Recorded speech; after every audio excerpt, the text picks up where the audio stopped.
recording and share my screen.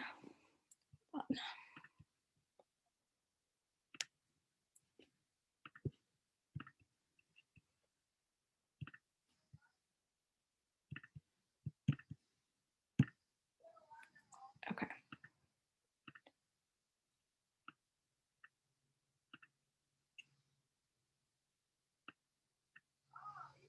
Okay, so let's get started. So today's goals are we're going to be learning about um, a place for us, which I know some of you already know, our policies and our procedures. I'm just going to highlight the important ones, your role and expectations as a mentor. I'm going to also be giving some like sample mentorship sessions because I know both on the mentor and mentee side, people have been asking kind of like what should a mentor session look like. So I'm just going to give you some suggestions of what it can look like, and also just some like frequently asked questions and like some extreme scenarios I'll go over as well. So a place for us, our mission is to create a virtual space for students with disabilities and their allies to connect, network, and empower one another through peer mentorship that spans from high school through college, and a little bit after college as well. So kind of some of the reasons why A Place for Us kind of started was I am a student with a disability myself, and I'm a wheelchair user, and I kind of saw that there was not really a lot of other people with disabilities at my college specifically, and that were interested in disability advocacy. So I kind of wanted to create a network for myself and for other people that are in my similar position.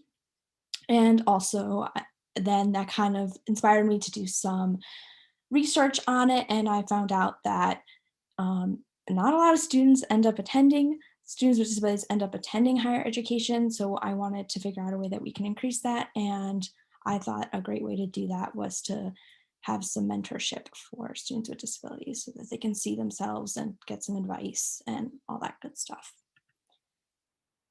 So how it works, you should have already filled out the mentor profile, a Google form, and your mentor profile should be up on our website and posted on our social media. You should have also created a Calendly account, which is how your mentee will kind of sign up to be with you. We will be also having, as of now, we have figured out that we're going to have some people in between kind of suggesting people that we think would be a good match for them, and then they're going to go and sign up to meet with you through your Calendly link. You should have also joined our GroupMe, and if you haven't already done that, and yeah, and also sign the mentor contract, but I'm going to have you guys sign that again tonight, just because it's been slightly updated since we've had like some just slightly updated with the year going on. And then what is a mentor? A mentor is a friend, a guide, a resource, someone that like connects someone to resources, a role model, and a helping hand. But as a mentor, you are not a parent or a social worker or an authority figure or an ATM. You're not expected to give any money into this, or a personal assistant or a superhero. You don't have to know the answer to everything. Just so you know, there are going to be mentions of sexual assault and sexual harassment, not anything in detail, but that just will be mentioned in this training. Some policies and guidelines. So again, as I said, I'm going to have you re-sign the mentor contract tonight, just so that we know that you agree to our slightly updated expectations. And then you also, once you do start meeting with a mentee, make sure that they sign the mentee contract before you get started. Please complete a background check with Sterling Volunteers if you haven't sent me your background check. If you have sent me your background check, you are all good to go. I know that some of you asked to be reimbursed. I'm so sorry that has not happened. For some reason, I'm having the hardest time getting checks from our bank account that we're working with. And but we should be getting them this week, and I will be sending out checks probably sometime next week, so that you will be reimbursed for that if you would like to be. And then if you are doing it through Sterling Volunteers, you should have had the option to have us pay for it. So whatever you decided on that is fine with me. Um, just a couple of the main policies that I wanted to point out that is in our contracts are to respect privacy. So when you are meeting with your mentee, don't record conversations without consent or take photos. Do not meet with your mentee in person when COVID-19 restrictions are in place nationally. I know things are all over the place right now. So just as of now, we're still saying don't meet with them in person, just continue meeting via phone or virtually or however you like in that sense. Um, and then also make safety, privacy, and comfort of your mentees a priority, which means like not discussing anything. You may potentially be paired up with someone that is like 16 or 17, so don't discuss drugs and alcohol with them. Don't engage or discuss sexual acts, or harassment, in any of that, or anything like that. Kind of the basics of all of that. Then some logistics. So, time commitment. You're expected to meet with your mentee at least twice a month for at least one school year. So, but one of those times can simply be like a text or an email. So you just need to like reach out to them. But one of those times definitely should be like a set time that you meet with them, like on Zoom, preferably, or FaceTime or phone call, however you like to do that. You need to meet with them at least once a month in that capacity. You also need to meet with a mentor manager, which will be assigned soon to you once a semester via Zoom, just to check in so that we know how your mentor relationship is going. And there also will be some Google Forms that we'll be sending out as well. That will be super fast. It should take about 5 minutes for you guys to fill out. And I will talk a little bit more about those a little bit later. But also be mindful of your own schedule and health. Like, don't overschedule yourself. Obviously, you can reschedule with your mentee, but just make sure that you let them know that you want to. Your first meeting should be scheduled through Calendarly, but after that, you can kind of communicate however you want with your mentee. Yeah. And then communication with us. Our email is a place for us network@gmail.com. And also make sure you join the GroupMe if you haven't already. Here is the QR code for it. I think all of you are in the GroupMe though, so I think we're good there. Expectations. So your expectations are obviously to be a positive role model and build a positive relationship with your mentee. Be prepared for every session and on time. And again, if you aren't able to be on time, just make sure you let your mentee know. Just communicate. Practice self-care. Set professional boundaries. Again, you're a mentor. You're not supposed to be there for them all the time, but just make sure you're communicating with them. Communicate with your mentee regularly. Make ethical decisions. Maintain confidentiality. So that kind of goes back to don't record your meetings, especially if like your mentee shares something personal. Use your discretion. Make sure you don't share that. Maybe don't, if you are going to talk about your mentee with someone, don't use their real name, that type of stuff. Listen and connect mentees with resources, and communicate with your mentor or manager regularly and complete the quarterly mentor check-in. So this is what I was talking about earlier. So twice a semester, we're going to have you just fill out, like I said, this quick like check-in, and just asks, how's your mentor relationship going? Is there anything that we can help you with? We really want to just make sure that you're feeling supported by us, and that everything is going smoothly. Like I said, it's like 3 questions. It should take you about 5 minutes, and your mentee will be getting the same a similar check-in as well at the same time. So we'll hear from both sides just to make sure that everything's going smoothly. And then mentoring tips. So general tips, kind of similar to our expectations of just establish a trusting relationship with your mentee. Don't try to fix them. Be kind and understanding. Remember, some of you're going to possibly be working with high schoolers or freshmen that are just fresh out of high school and they don't know. So just think about, when you put yourself in that time when you were in high school or an underclassman, be a good listener, meet with your mentee regularly, communicate in a way that you are both comfortable with, um, and establish healthy boundaries. Again, you don't have to have the answer to everything and always be there for them, but make sure that they understand what they can depend on you for. And be flexible and patient. Again, be understanding of where they're at. Reflect and be aware of your own thought process. And then for your first meeting, you should kind of be doing like introductions, like get to know each other, start asking questions such as like, what are you most nervous about? Is there anything, for example, stimming or visual examples that help intake information for you? Make sure you do read through our policies and make sure your mentee has signed our mentee contract is a big one I want you guys to do at your first meeting. Discuss short-term and long-term goals with them. And maybe they don't know exactly what that is. So maybe you can start like discussing your own as well, just to get a conversation going.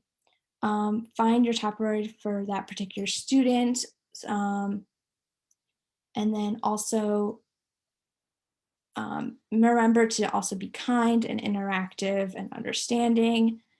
Use like your own experiences and methods to guide the conversation and determine a regular meeting time and schedule. So make sure you maybe schedule a time like every other Sunday afternoon or something you plan on meeting. Some conversation starters are like their future plans, their interests, passions, goals, ask about school and social life. If you're comfortable, share your own experiences in college and with your disability. Encourage self-advocacy and help them explore how they can implement it in their own lives. And encourage them to get involved with the disability community through A Place for Us at their campus and online. So for the last two, we do have some resources on our website that you can direct them towards, or you can explore yourselves. And we will be adding more soon, actually, as well, because we're teaming up with another organization that has an entire resource page for students with disabilities. So that would be a great place to direct them to. And then in regards to disability, I mean, I know all of you have your own disability yourselves, and so you probably have an idea of how to approach this, but I just wanted to remind everyone to encourage conversations about disability, but do not force them to disclose. People have different ways of how they feel about their disability, so please be respectful of that. Again, and also you probably won't be matched with someone that has the same disability as you, considering, I mean, we have 20 mentors, but we also only have 20 mentors. So there is definitely a chance that you'll have someone that has a different disability with you. So kind of try and become familiar with it if you can, or ask questions in a respectful way. And also realize and keep in mind that disabilities are on a spectrum and can be different for everyone. So if you do end up researching it, realize that that what you find may not be true for the mentee that you're working with. Once we do end up meeting in person, make sure it's accessible, and try also, if possible, using closed captioning. So maybe if you don't have the Zoom that has closed captioning, I just realized I didn't turn on closed captioning. Let me do that right now. Oh my goodness. Okay.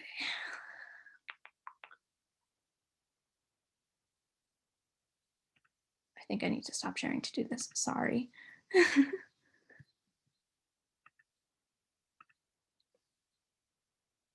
we go. Okay, I'm sorry I did not have that on sooner. I totally forgot. Okay. Okay, so as I was saying, please make sure it's accessible, and have closed captioning on. Um, if possible, if you are unable to figure that out, or have any accommodation issues that you are not sure how you can provide them, then please let us know and email us at a place for us network at gmail.com, and we'll figure out a way to help you figure out how we can solve that. And then closure, again, you are committed to mentoring for 12 months during the school year. At the end, you may choose to start with your mentee or end your official mentorship relationship. Um, Before you part, you may make sure that you have like one more reflection meeting, and we'll have your mentor manager kind of present for that meeting. And also that you fill out, we're going to have a mentor closure survey that will be sent to you towards the end of the year, or when you say that you need to, if you need to end it early. We will also be hosting like a virtual end of the year celebration probably next like May, to signify the closure for everyone. And then, but if you need to end sooner, please let us know. You can email the place for us email, or reach out to your mentor manager individually and make sure that they attend like your last mentor meeting whenever that ends up being during the year if it needs to end early. So just some ideas for some sessions. I'll go through these fairly quickly. Just to check how you could just do like a check-in. So how is the mentor feeling about the week? Provide some words of encouragement. Ask if you have anything planned for the week. How's school going? Just ask some questions about their life. Um, and then like this can kind of help you figure out like what you want to like work on for like the next section, or for the next session. So like for example, like when I met with someone that I'm mentoring, she's about to go to school, so I asked her questions of like what does she want to, how is she feeling about going to school, and that kind of stuff.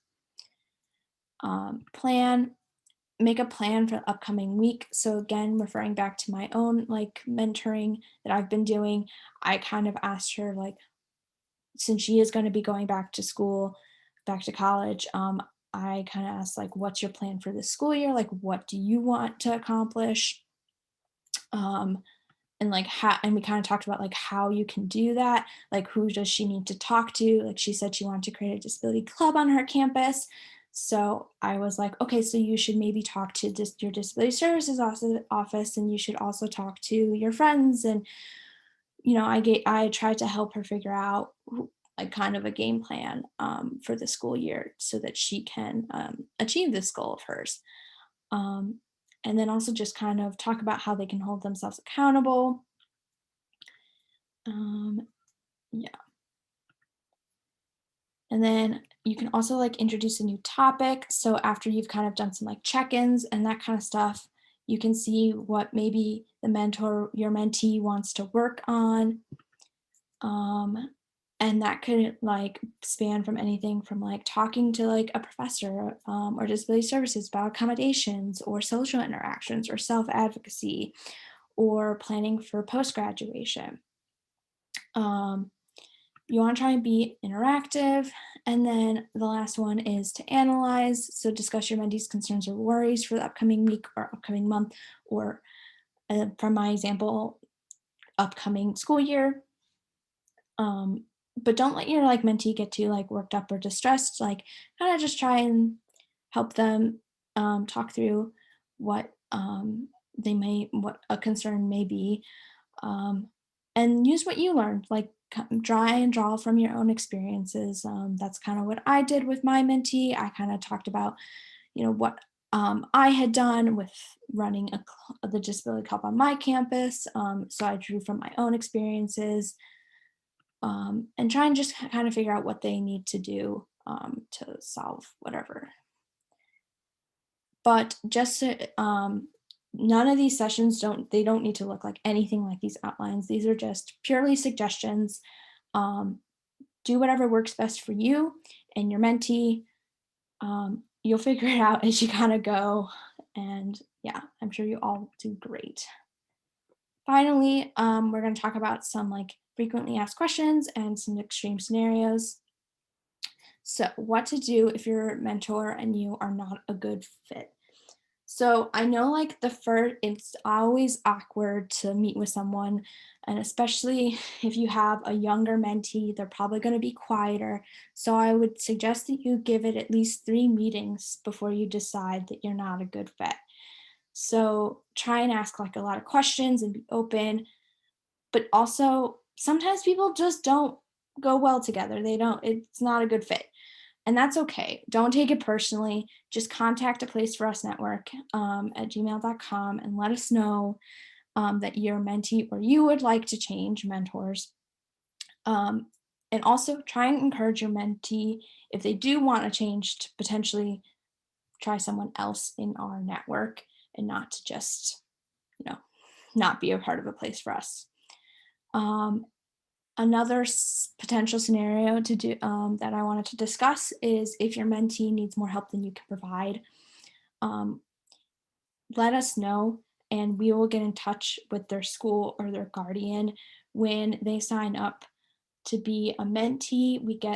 We ask them to provide like an emergency contact number, and obviously like if they're under 18 they have to provide a guardian. So we'll get in contact with them. So, and, or yeah, we'll get in contact with them. So let us know and we'll help you with that. Um, an example of if you can't provide what your mentee needs is if your mentee is in like in potentially a dark place mentally, um, then contact us. And as I said earlier, we'll contact their emergency contact if they put on their mentee contract.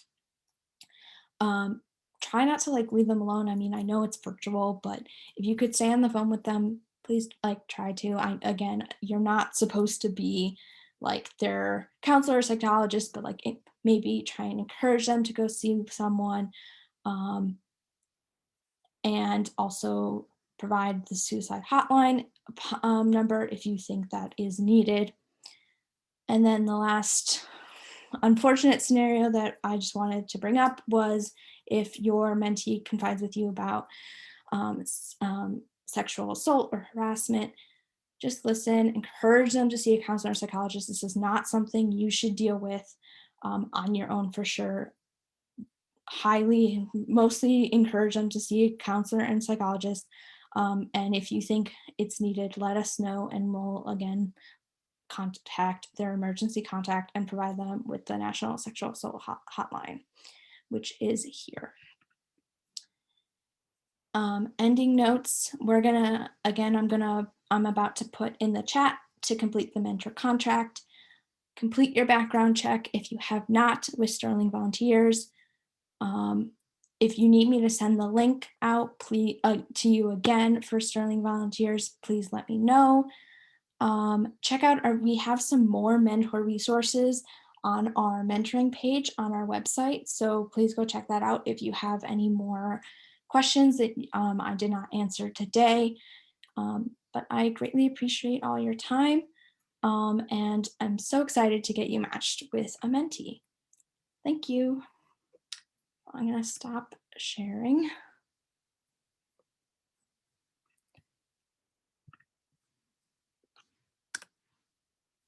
There we go. And I will put the contract in the chat.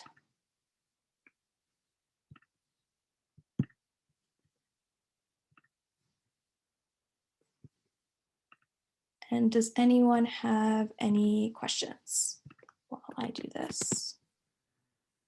I have one question for the